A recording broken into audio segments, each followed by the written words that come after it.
এই যে 13টা গামলা কুড়ি হয়েছিল, সেই কুড়িগুলোর মধ্যে আজকে এই দুটো ফুটেছে। খুব সুন্দর গন্ধ আর দেখতেও অপূর্ব লাগছে।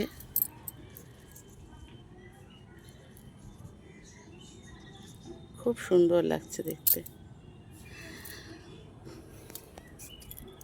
একসাথে 13টা কুড়ি, পাশ থেকে আরও বেরিয়েছে, ওই যে ছোট বেরিয়েছে আরও।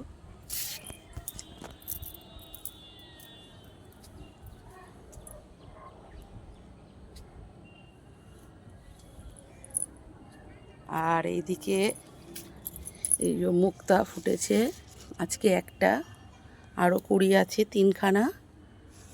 এটাও অসম্ভব সুন্দর দেখতে, খুব সুন্দর দেখতে, সাদার মধ্যে সত্যিই মনে হচ্ছে মুক্তা ফুটে আছে। এখনও 3খানা কুড়ি আছে, আর